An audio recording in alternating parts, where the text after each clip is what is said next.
Hi friends, ನಾನು ನಿಮ್ಮ Nishchitha. Welcome back to my channel. ಇವತ್ತಿನ ರೆಸಿಪಿ ಒಳಗೆ ನಾನು ಹಾಲು ಮೆಣಸಿನ ಸಾರು ಹೆಂಗೆ ಮಾಡೋದು ಅಂತೇಳಿ ತೋರ್ಸಾತೀನಿ. ನಾನು 2 ಚಾನಲ್ ಅದಾವು. ಒಂದು ನಿಶ್ಚಿತಾ MS ಲಾಗ್ ಚಾನಲ್, ಇನ್ನೊಂದು ನಿಶ್ಚಿತಾ MS ತಿನಿಸು ಕಟ್ಟೆ ಚಾನಲ್. 2 ಚಾನಲ್ನ ಸಬ್ಸ್ಕ್ರೈಬ್ ಮಾಡ್ಕೊಂಡ ವೀಡಿಯೋಸ್ನ ನೋಡಿರಿ, ಶೇರ್ ಮಾಡಿರಿ, ಲೈಕ್ ಮಾಡಿರಿ. ಬರ್ರಿ ವಿಡಿಯೋ ಸ್ಟಾರ್ಟ್ ಮಾಡೋಣಂತ. ಮೊದಲು ನಾ ಇಲ್ಲೇ ಬಾಳ್ಗಿನ ಬಿಸಿ ಮಾಡ್ಕೊಂಡು ಅದಕ್ಕೆ 1 ಚಮಚದಷ್ಟು ತುಪ್ಪ ಹಾಕ್ಕೊಂಡು ತುಪ್ಪನ ಕರಗಿಸಿ ಬಿಸಿ ಮಾಡ್ಕೊತೇನಂತೆ. ತುಪ್ಪ ಬಿಸಿ ಆದಮೇಲೆ 1 ಚಮಚದಷ್ಟು ಜೀರಿಗೆ ಹಾಕಿ ಹುರಿತೀನಿ. ನೆಕ್ಸ್ಟ್ ನಾನು 1 ಚಮಚದಷ್ಟು ಕಾಳು ಮೆಣಸು ಹಾಕ್ಕೊಂಡು ಚಲೋತ್ನಂಗೆ ಫ್ರೈ ಮಾಡ್ತೀನಿ. ಇದಾದಮೇಲೆ 1 ಗಡ್ಡೆ ಬೆಳ್ಳುಳ್ಳಿ ಹಾಕ್ಕೊಂಡು ಚಲೋನಾಗ ಫ್ರೈ ಮಾಡ್ತೀನಿ. ಬೆಳ್ಳುಳ್ಳಿ ಫ್ರೈ ಆದಮೇಲೆ ಒಂದು 5 ರಿಂದ 6 ಒಣ ಮೆಣಸಿನ್ಕಾಯಿ ಹಾಕ್ಕೊಂಡು ಲೋ ಫ್ಲೇಮ್ನಾಗ ಫ್ರೈ ಮಾಡ್ತೀನಿ. ಮೆಣಸಿನ್ಕಾಯಿ ಫ್ರೈ ಆದಮೇಲೆ 2 ಕಡ್ಡಿ ಕರಿಬೇವು ಹಾಕ್ಕೊಂಡು ಫ್ರೈ ಮಾಡ್ಕೊತೀನಿ. ಎಲ್ಲ ಸಾಮಾನು ಒಂದೇ ಸಲ ಹಾಕ್ಕೊಂಡು ಫ್ರೈ ಮಾಡ್ಕೊಳಕ್ಕೆ ಹೋಗ್ಬೇಡ್ರಿ, ಎಲ್ಲನೂ 1 ಬೈ 1 ಆಗೇನ ಹುರ್ಕೊತ ಬರ್ರಿ. ಸೊ ಕರಿಬೇವು ಫ್ರೈ ಆದಮೇಲೆ ನಾ ಇಲ್ಲಿ ಅರ್ಧ ಬಟ್ಲದಷ್ಟು ಒಣ ಕೊಬ್ಬರಿ ಹಾಕ್ಕೊಂಡು ಇದನ್ನು ಕೂಡ ಕಂಪಾಗಿ ಫ್ರೈ ಮಾಡ್ಕೊತೇನಂತ. ಯಾವುದನ್ನು ಕೂಡ ಹೊತ್ತಿಸ್ಬೇಡ್ರಿ, ಚಲೋತ್ನಂಗೆ ಫ್ರೈ ಮಾಡ್ಕೊರಿ. ಇದಿಷ್ಟು ಫ್ರೈ ಆದಮೇಲೆ ಸ್ವಲ್ಪ ಇದನ್ನು ನಾನು ತಣ್ಣಗೆ ಮಾಡಿಕೊಂಡು ಅದಾದಮೇಲೆ ಒಂದು ಸ್ವಲ್ಪ ನೀರು ಸೇರಿಸ್ಕೊಂಡು ಇದನ್ನು ನುಣ್ಣಗೆ ಮಿಕ್ಸಿ ಮಾಡ್ಕೊಂಡು ಬರೋಣಂತ. ಹುರಿದಿರೋದು ತಣ್ಣಗಾದ್ಮೇಲೆ ನಾನು ಇದನ್ನು ಮಿಕ್ಸಿ ಜಾರಿಗೆ ಹಾಕ್ಕೊಳತ್ತೀನಿ.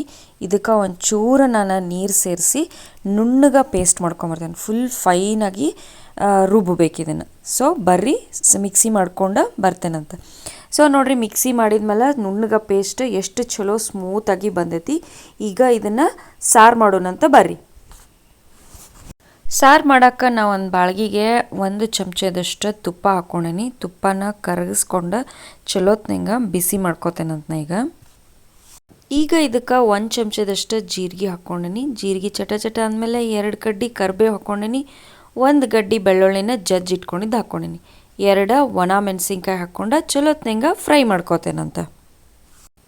ಸೊ ನೆಕ್ಸ್ಟ್ ಈಗ ರುಬ್ಬಿಟ್ಕೊಂಡಂಥ ಮಸಾಲೆನಷ್ಟು ಹಾಕ್ಕೊಳ್ಳೋನು. ಒಗ್ಗರಣೆ ಜೊತೆ ರುಬ್ಬಿರೋ ಮಸಾಲೆ ಚಲೋತ್ನಂಗೆ ಮಿಕ್ಸ್ ಆಗುವಂಗೆ ಮಿಕ್ಸ್ ಮಾಡೋಣಂತಿದ್ದನ್ನು. ಚಲೋ ಮಿಕ್ಸ್ ಮಾಡಿದ್ಮೇಲೆ ನಾನು ರುಬ್ಬಿರೋ ಮಿಕ್ಸಿಗೆ 1 ಗ್ಲಾಸ್ನಷ್ಟು ನೀರು ಹಾಕಿಟ್ಕೊಂಡೇನಿ. ಅದೇ ನೀರನ್ನ ನಾನು ಇದಕ್ಕೆ ಈಗ ಸೇರಿಸ್ಕೊತೀನಿ. ಸೊ ನೆಕ್ಸ್ಟ್ ನೀವು ಇದನ್ನು ಇನ್ನೊಂದು ಸ್ವಲ್ಪ ಜಾಸ್ತಿ ನೀರನ್ನ ಸೇರಿಸ್ಕೊಂಡು ತಿಳಿ ಸಾರಿನ ಕನ್ಸಿಸ್ಟೆನ್ಸಿಗೆ ಬರೋ ಮಟ್ಟನೂ ನೀರು ಹಾಕ್ಕೊಳ್ಳೋಣಂತ. ಸೊ ಇದು ಸ್ವಲ್ಪ ನೀರಾಗೇ ಇರಲಿ, ಅಂದ್ರೆ ಕುದ್ದ ಮೇಲೆ ಮತ್ತೆ ಇದು ಥಿಕ್ ಆಗ್ತೈತಿ. ನೆಕ್ಸ್ಟ್ ಈಗ ಟೇಸ್ಟ್ನ ನೋಡಿಕೊಂಡು ಸಾಲ್ಟ್ನ ಹಾಕೋರಿ. ರುಬ್ಬಕ್ಕಾಗಲಿ ಹುರಿಯೋಕ್ಕಾಗಲಿ ಉಪ್ಪು ಹಾಕಿಲ್ಲ, ಇಲ್ಲೇ ನೀವು ನೋಡಿ ಸಾಲ್ಟ್ನ ಹಾಕೋರಿ. ಚಲೋತ್ನಂಗೆ ಮಿಕ್ಸ್ ಮಾಡಿ 1-2 ಕುದಿಸಿದ್ರಿ ಅಂದ್ರೆ ಹಾಲು ಮೆಣಸಿನ ಸಾರು ಕುದ್ದ ರೆಡಿ ಆಗ್ತತಿ. ಫಸ್ಟ್ ಪ್ರೊಸೆಸ್ ಮುಗಿತತಿ, ಅದ ಸೆಕೆಂಡ್ ಪ್ರೊಸೆಸ್ಸೂ ಐತಿ. ಅದೇನಂತೇಳಿ ನಾನು ನಿಮ್ಗೆ ಹೇಳ್ತೀನಿ. ಇದಕ್ಕೆ ಮೆಣಸ್ಕಾಳು ಹಾಕಿರೋದ್ರಿಂದ ಭಾರಿ ಮಸ್ತ್ ಆಗ್ತತಿ. ನೆಗಡಿ ಅದು ಬಂದವ್ರಿಗೆ ಇದನ್ನು ಮಾಡಿಕೊಡ್ರಿ, ಭಾಳ ರಿಲ್ಯಾಕ್ಸಾಗಿ ಫೀಲ್ ಆಗ್ತಾರೋ. ಮತ್ತು ಬಾಣಂತಿಯರಿಗೆ ಸ್ಪೆಷಲಾಗಿ ಈ ಸಾರನ್ನ ಮಾಡಿಕೊಡ್ತಾರೆ. ಬರ್ರಿ ಇದನ್ನು ನಾನು ಚಲೋತ್ನಂಗೆ ಕುದಿಸ್ಕೊಂಡು ನಿಮ್ಗೆ ಸಿಗ್ತಾನಂತ. ಸಾರು ನೋಡ್ರಿ ಚಲೋತ್ನಂಗೆ ಕುದಿಯಾಕತ್ತೈತಿ. ಈಗ ಏನು ಮಾಡ್ಬೇಕಂದ್ರೆ ಗ್ಯಾಸ್ನ ಆಫ್ ಮಾಡಬೇಕು. ಇದು ಫುಲ್ ತಣ್ಣಗಾಗೋ ಮಟ್ಟ ಬಿಟ್ಬಿಡ್ಬೇಕು. ಫುಲ್ ತಣ್ಣಗಾದ್ಮೇಲೆ ಇದ್ರದ್ದು ನೆಕ್ಸ್ಟ್ ಪ್ರೊಸೀಜರ್ ಮಾಡೋಣಂತ. ಬರ್ರಿ ತಣ್ಣಗೆ ಮಾಡ್ಕೊಳ್ಳೋಣ. ಸಾರು ಕಂಪ್ಲೀಟಾಗಿ ತಣ್ಣಗಾದ್ಮೇಲೆ 1 ಗ್ಲಾಸು ಕಾಯಿಸಿ ಆರಿಸಿದಂಥ ಹಾಲನ್ನು ಹಾಕ್ಕೊಳಕತ್ತೀನಿ. ಈಗ ಹಾಲನ್ನ ಸಾರು ಜೊತೆ ಕಂಪ್ಲೀಟಾಗಿ ಮಿಕ್ಸ್ ಮಾಡ್ಕೊಳ್ಳೋಣಂತ. ಸಾರು ಸರ್ವ್ ಮಾಡೋಕೆ ರೆಡಿ ಆಗ್ತತಿ. ಸರ್ವ್ ಮಾಡೋಕ್ಕಿಂತ ಮುಂಚೆ ಇದನ್ನು ಚೂರ ಉಗುರು ಬೆಚ್ಚಗೆ ಬಿಸಿ ಮಾಡಿಕೊಂಡು ಒಂದು ಸ್ವಲ್ಪ ಲಿಂಬೆಹಣ್ಣಿನ ರಸ ಹಾಕ್ಕೊಂಡು ಇದನ್ನು ಸರ್ವ್ ಮಾಡಿರಿ. ಭಾರಿ ಟೇಸ್ಟ್ ಅಂದ್ರೆ ಟೇಸ್ಟ್ ಕೊಡ್ತೈತಿ. ಸೊ ಬರ್ರಿ ಈಗ ನಾವು ಹಾಲು ಮೆಣಸಿನ ಸಾರನ್ನ ಸರ್ವ್ ಮಾಡ್ಕೊಳ್ಳೋಣಂತ. ಸೊ ಫ್ರೆಂಡ್ಸ್, ನಾನು ಮಾಡಿದಂಥ ಹಾಲು ಮೆಣಸಿನ ಸಾರು ರೆಡಿ ಆಗೈತಿ. ನೀವು ಮನೆ ಒಳಗೆ ಮಾಡಿರಿ. ಟೇಸ್ಟ್ ಹೆಂಗಿತ್ತಂತ ಹೇಳಿ ನಂಗೆ ಕಮೆಂಟ್ ಸೆಕ್ಷನ್ನಾಗ ತಿಳಿಸ್ರಿ.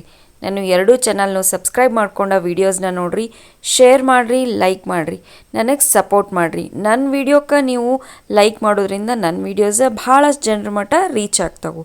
Thank you.